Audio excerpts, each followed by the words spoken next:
마음으로 예배합시다. 간절한 마음으로 나옵시다. 오늘 말씀은 안심하라 내 믿음이 너를 구원하였다라는 제목으로 말씀을 전하겠습니다. 유명한 음식점에 가면 사람들이 많이 모여 있는 것을 보게 돼요. 얼마나 많이 오는지 줄을 서서 번호표를 뽑아서 기다리는 것을 보게 됩니다. 의정부에도 보면 착한 낙지라고 있는데 사람들이 얼마나 많이 오는지 거기서 밥을 먹으려면 번호표를 뽑고 기다려서 줄을 서야 하는 것입니다. 저도 예전에 가서 먹어본 적이 있는데 얼마나 매운지 저는 매운 것을 잘 못 먹는데 그 착한 낙지를 먹다가 땀을 그냥 한 바가지를 흘린 것 같아요. 착한 낙지가 아니라 나쁜 낙지 같아. 그런데도 그 맛을 못 잊어서 사람들이 얼마나 많이 찾아오는지 이 번호표를 뽑고 그 순서를 기다리는 간절함이 있는 것을 보게 되었습니다. 또 어느 병원은 의사가 용하다고 하면 환자들이 여기저기서 찾아와요. 예전에 부산의 영도에 가면 아주 유명한 한 의사가 있었습니다. 이분은 그때 당시 나이가 95세였어요. 그런데도 이제 기력이 없어서 환자를 안 보려고 하는데도 사람들이 계속해서 밀려오니까 할 수 없어서 딱 오전에만 진료를 보고 더 이상 보지 않습니다. 그런데 이분에게 진료를 받으려고 사람들이 오전에 와야 되니까 새벽부터 새벽 4시에 집에서 나와가지고 거기 와서 번호표를 뽑고 기다리는 것입니다. 진료를 받기 위해서 그렇게 간절히 찾아오는 모습을 보았습니다. 병원에 오는 분들도 이렇게 간절한 마음을 가지고 오는구나 하는 생각이 들었어요. 그러면서 드는 생각이 무엇이냐면 교회에 오는 성도들도 이렇게 간절한 마음으로 와서 예배를 드리면 얼마나 좋을까? 그런 생각을 했습니다. 여기 오신 분들은 다 간절한 마음으로 오셨죠? 아멘. 예. 사슴이 시냇물을 찾기에 갈급함 같은 간절함으로 이 자리에 나왔다면 얼마나 큰 축복인지 모릅니다. 그런데 쉬고 싶은 마음이 간절한데 어쩔 수 없이 나왔다면, 또는 습관적으로 이 자리에 나왔다면 그것은 너무나 안타까운 모습인 것입니다. 아무리 여러 사람이 모여 있어도 각자의 형편과 처지와 또는 영적인 상태에 따라서 주님에 대한 간절함이 서로 다른 것입니다. 바라는 것은 이 자리에 오신 성도들이 습관적이거나 습관적이 아닌 간절함으로 나와서 하나님께 예배하는 성도들이 되시기를 예수님의 이름으로 축원합니다. 오늘 말씀에 보면 예수님을 따르는 사람들이 많이 있었어요. 누가복음이나 마가복음에 보면 무리들이 예수님을 찾아 사람들을 밀치면서 예수님께 나와왔다 그랬습니다. 사람이 너무너무 많아서 이리 밀리고 저리 밀리고 예수님도 이리저리 밀릴 정도로 사람들이 예수님을 찾아온 거예요. 그런데 그렇게 많은 사람들이 예수님을 따라왔지만 모두가 다 간절한 마음으로 예수님을 찾은 것은 아니었습니다. 그 중에 한 사람, 정말 간절한 마음으로 예수께 나와서 무엇인가를 간구하는 사람이 한 사람이 있었어요. 오늘 간절한 마음으로 주님 앞에 나온 사람이 누구일까요? 18절에 보니까 이렇게 말하고 있습니다. 이 말씀을 하실 때라고 표현하고 있어요. 여기 이때는 언제인가? 앞에 말씀을 보면 예수님께서 세리마태를 제자로 삼으시고 그의 집에 가서 죄인들과 함께 식사를 하고 있을 때였습니다. 그러니까 유대인들의 마음은 불편하기 짝이 없는 순간이었어요. 그런데 그때 한 직원이 찾아왔는데 마가와 누가는 이 직원에 대해서 회당장 야이로라고 분명히 밝히고 있습니다. 그런데 마태는 한 직원이 찾아왔다 이렇게 표현하고 있어요. 왜 마태는 회당장이라고 그가 야이로라고 말하지 않고 한 직원이라고 표현했을까요? 유대 사회는 지역마다 회당이 있고 회당장은 거기에 책임자로 안식일에는 예배를 주관하고 율법과 교육과 행정을 책임지는 사람이었습니다. 그러니까 유대인들에게는 존경받는 사람이었습니다. 그런데 마태복음은 누구를 대상으로 쓴 책이냐? 유대인들을 대상으로 쓴 책입니다.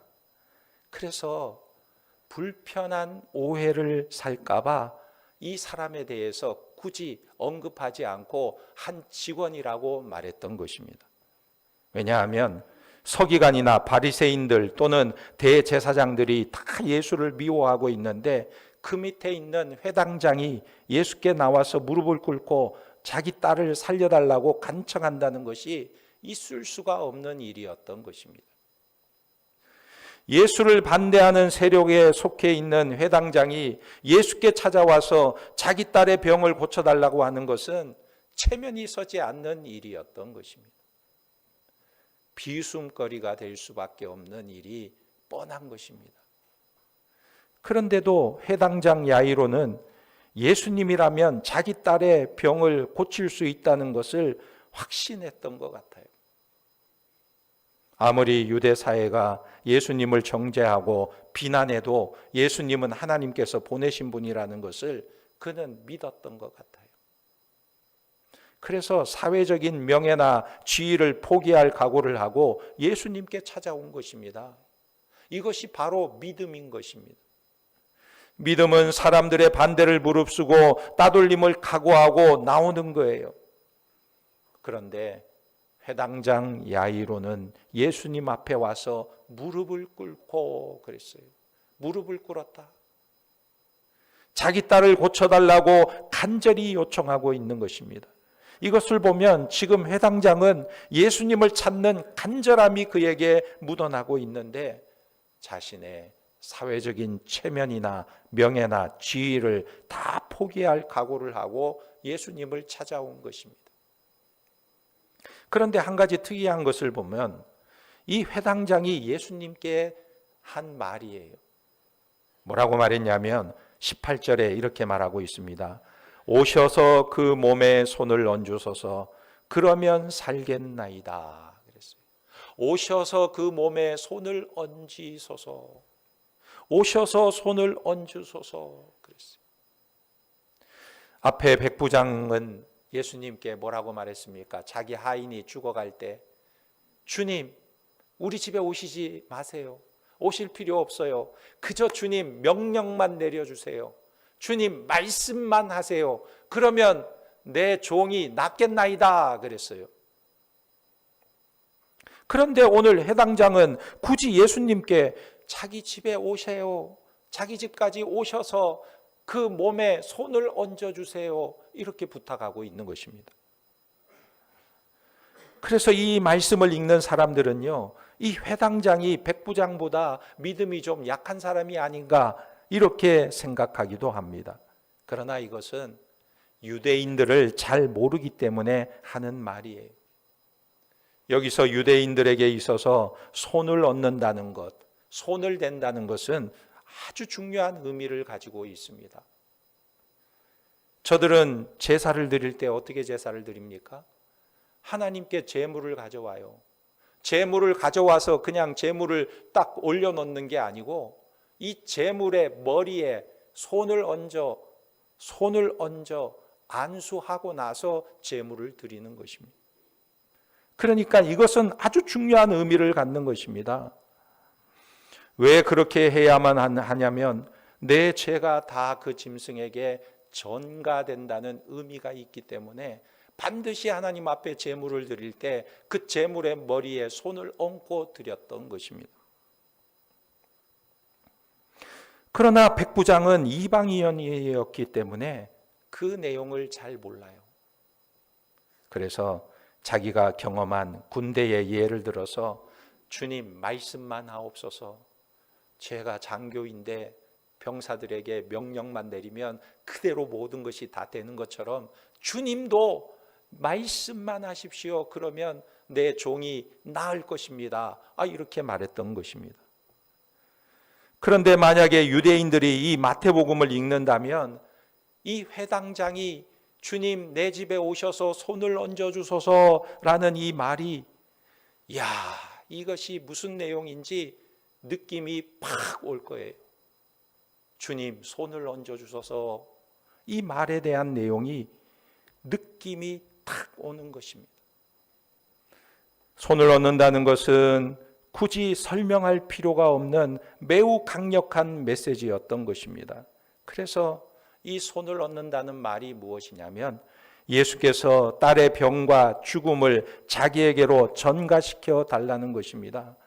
예수님께서 다 짊어지신다는 의미가 담겨져 있는 것입니다.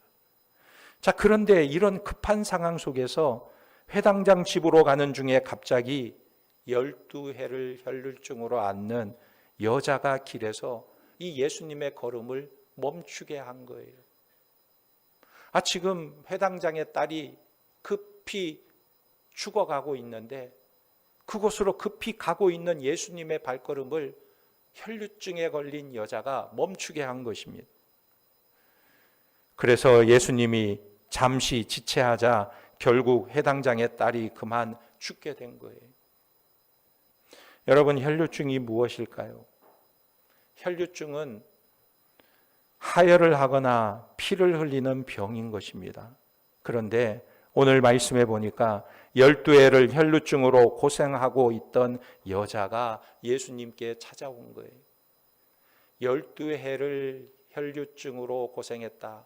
12해면 약 4,000일이 넘는 날인데 그 긴 세월 동안 밤낮을 가리지 않고 몸에서 피가 흘렀다 하는 것입니다.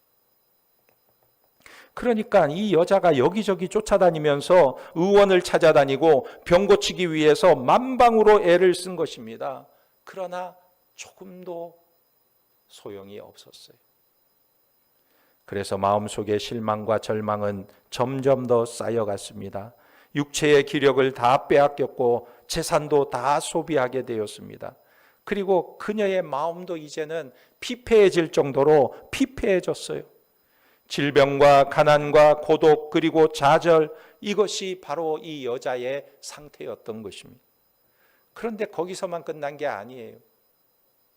육체적인 고통만이 아니고 영적인 고통도 따라왔습니다. 사람들은 이것을 부정한 병으로 생각했고 하나님께 버림받은 사람으로 생각했던 것입니다. 그래서 이 여자는요, 자기 병 때문에 성전에서도 버림을 받고 회당의 출입도 거절당하고 가정에서는 이혼당하고 쫓겨났고 그녀의 손이 닿는 것은 다 부정하게 되는 시선을 받게 된 것입니다. 사회에서도 추방을 당한 거예요.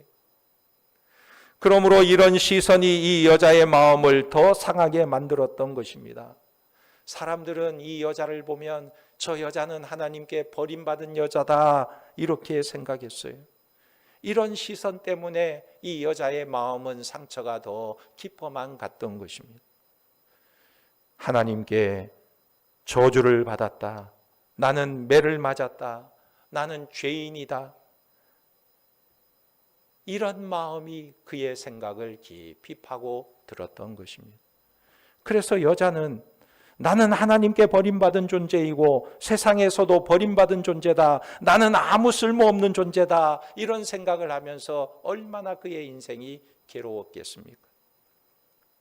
그런데 이 여자가 어떻게 그 마음의 평안과 소망을 찾을 수 있었을까요? 좌절과 고통 속에서 세상과 인생을 실망으로 등지는 대신에 예수님을 찾았던 거예요. 예수님께 희망을 걸었던 것입니다. 그때 마침 예수님의 소문이 그에게 들려왔던 것입니다. 그래서 이 여자는 속으로 이런 생각을 가지게 되었어요. 내가 그의 옷에만 손을 대어도 구원을 얻으리라. 이런 생각을 한 것입니다. 이 말이 나에게 병만 없다면 하면서 원망하는 것과 얼마나 다른 모습일까요? 얼마든지 피해의식에 젖어서 불평하고 원망하고 탓하고 책임을 전가할 수 있었을 것입니다. 그러나 그렇게 하는 대신에 이 여자는 내가 그의 옷에 손을 대어도 내가 나을 수 있을 것이다, 이 생각을 가졌던 거예요. 우리가 읽은 성경에는 여자가 예수의 옷에 손을 대었다 이렇게 번역되어 있는데, 헬라어 원문을 보면 이 여자가 예수의 옷자락을 붙잡았다 이렇게 표현하고 있습니다. 옷에 달린 술을 붙잡았다는 거예요. 그 순간에 이 여자는 자신의 병이 나았다는 것을 깨닫게 된 것입니다. 믿은 대로 된 거예요.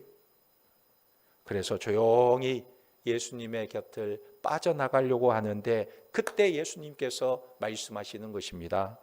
누가 내 옷에 손을 대었느냐? 그런데 누가복음에 보면 예수님은 내게 손을 댄 자가 있도다, 내게서 능력이 나간 줄 알미로다 이렇게 표현하고 있어요.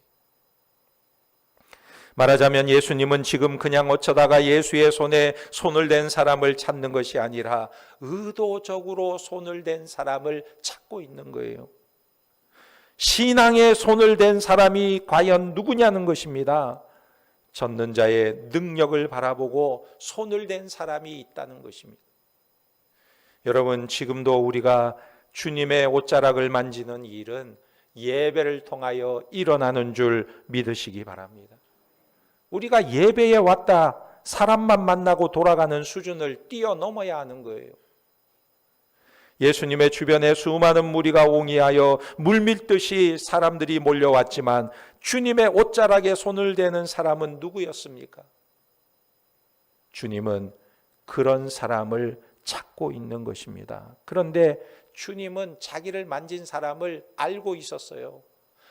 누가 내 옷자락을 잡아서 내 몸에서 능력이 빠져나간 것을 주님께서는 알고 계셨습니다. 그러나 주님은 누가 내 옷자락을 잡았느냐 묻고 계시는 거예요. 주님께서 이렇게 묻는 이유가 무엇입니까? 몰라서 묻는 것이 아니에요. 바로 이 여자의 행위가 신앙의 행위임을 밝히기 위해서인 것입니다. 여러분, 우리가 예배를 드릴 때 주님은 누가 나의 옷자락을 만졌느냐라고 물으시는 것입니다. 예배뿐만이 아니에요. 우리가 주님의 말씀을 묵상할 때에도 주님의 옷자락에 손을 대는 사람과 그냥 글만 읽고 끝나는 사람은 다른 것입니다. 우리가 기도를 할 때에도 주님의 옷자락을 만질 수가 있어요. 그냥 말만 쏟아내는 기도가 아니라 주님의 옷자락을 붙잡는 기도를 해야 하는 것입니다. 그럴 때 주님은 우리의 문제를 고쳐주시는 것입니다.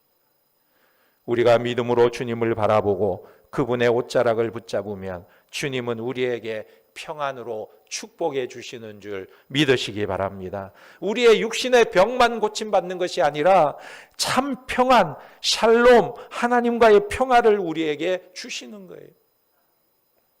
그래서 22절에 예수께서 돌이켜 그를 보시며 이르시되 딸아 안심하라, 내 믿음이 너를 구원하였다 하시니 여자가 그 즉시 구원을 받으니라. 할렐루야. 딸아 안심하라, 내 믿음이 너를 구원하였으니 평안히 가라, 주님이 말씀하신 거예요. 딸아 하는 이 말은 얼마나 감격스러운 말일까요? 예수님은 결코 자기 앞을 가로막는 여자에게 너 때문에 지금 급한데 귀중한 시간을 허비하고 있구나, 해당장의 딸이 죽으면 어떡하려고 하느냐, 너에게 책임이 있다, 이렇게 말씀하지 않으시고 주님은 그를 돌아보시면서 딸아 안심하라, 내 믿음이 너를 구원하였느니라 말씀하시는 것입니다. 우리는 예수님께서 하시는 일을 볼 때 이해가 되지 않을 때가 많이 있어요. 사실 이 여인은 해당장의 딸보다 급한 여자가 아니었습니다. 순서적으로 볼 때에도 해당장이 먼저 주님을 찾아왔어요. 급한 사람으로 보아도 해당장의 딸이 지금 막 죽을 위기 가운데 있는 것입니다. 그러나 주님은 이 여자를 배척하지 않으셨습니다. 그뿐 아닙니다. 가족도 그를 버렸고, 종교도 그를 버리고, 이웃도 그를 버리고, 사회도 그녀를 버렸습니다. 아무도 이 여자를 받아주지 않았어요. 그러나 예수님은 이 여자의 접촉을 허락하시고 깨끗하게 하셨을 뿐 아니라 있는 모습 그대로를 다 받아주신 것입니다. 22절에 예수께서 돌이켜 그를 보시며 이르시되 따라 안심하라 그랬어요. 안심하라. 왜 안심하라고 했을까요? 사회에서 배척당하고 남편에게 이혼당하고 회당에서 출교당한 채로 주님께 나왔는데 주님은 따라 부르시는 것입니다. 2차 대전 때에 미국의 국방장관이었던 뉴턴 베이커가 전쟁 중에 유럽의 야전병원에서 한 병사를 보았습니다. 전쟁에서 싸우다가 다친 이 병사를 보니까 두 다리가 다 잘렸고 눈도 다 두 눈이 멀었고 한쪽 팔이 잘려 있고 온 몸이 다 상처투성인 것입니다. 너무나 불쌍한 청년이었어요. 그래서 이분이 마음속에 그 청년을 담아두었습니다. 베이커 장관이 두 번째로 그 병원을 방문했을 때 그때 당시 너무나 안타까워 보였던 그 청년이 생각나서 그 병사에 대해서 병원장에게 물었어요.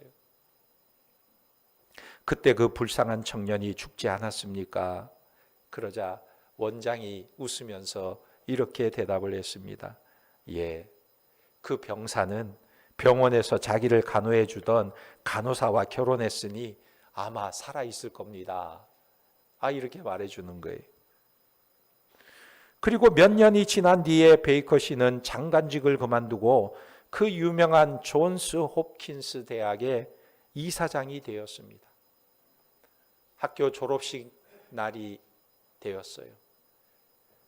학위를 수여하는 그 시간에 박사 학위를 받는 졸업생을 보고는 깜짝 놀라게 됩니다.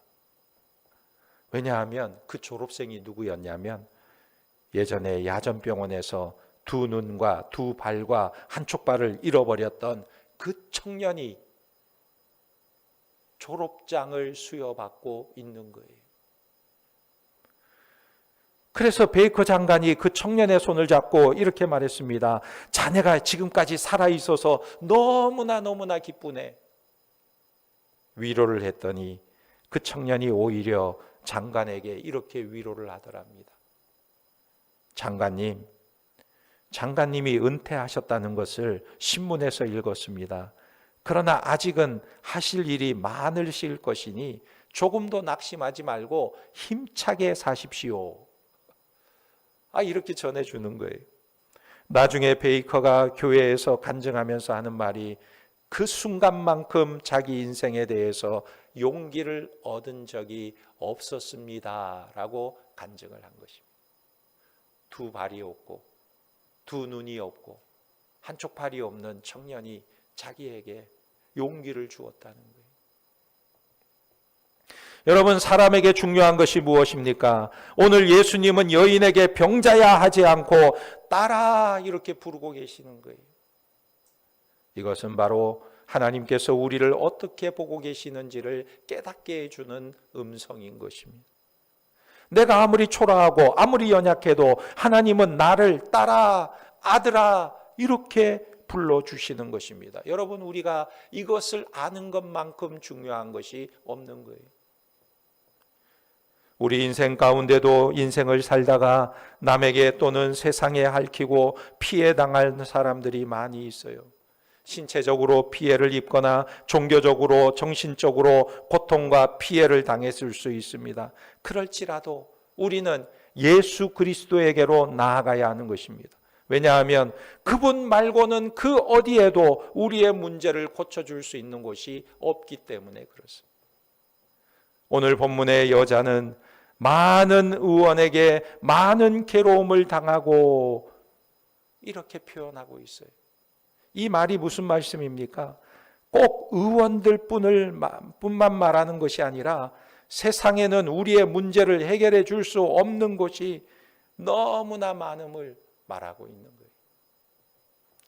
이 간절함의 끝에서 우리가 만나야 할 분은 오직 예수 그리스도임을 나타내고 있는 표현인 것입니다. 오늘 본문에 등장하는 해당장과 혈류병 여인은 인생의 벼랑 끝에 서 있었습니다. 그러나 그들은 그 벼랑 끝에서 절망의 발걸음을 돌려 예수께로 향한 것입니다. 주변 사람들의 시선이 어떠하든 내 체면이 어떠하든 상관이 없었어요. 주님 오셔서 손을 얹어 주시옵소서. 내가 주님의 옷자락만 만져도 구원을 얻으리라. 이 믿음을 가지고 나온 것입니다. 이 간절함이 주님의 능력을 끌어당긴 것입니다. 여러분들은 지금 무엇을 붙잡고 있습니까? 습관적으로 앉아있는 의자입니까? 아니면 나를 구원하실 주님의 옷자락을 붙들고 계십니까? 여러분을 향해 딸아, 아들아, 안심하라. 내 믿음이 너를 구원하였다 말씀하시는 주님의 음성을 들으시기를 축원합니다. 주님의 옷자락을 만지는 간절한 접촉의 시간이 되시기를 예수님의 이름으로 축원합니다. 아멘. 기도하겠습니다.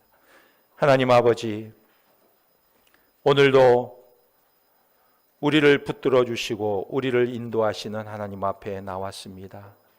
혈류증에 걸린 여인처럼 간절한 심정으로 주님의 옷자락을 붙잡습니다. 세상살이에 지치고 상한 우리에게 딸아, 아들아, 안심하라 말씀하시는 주님의 따뜻한 음성을 듣게 하시고 오직 주님이 우리의 마음을 만지시고 치료하시는 은혜를 풍성히 누릴 수 있도록 역사하여 주시옵소서. 예수님의 이름으로 기도합니다. 아멘.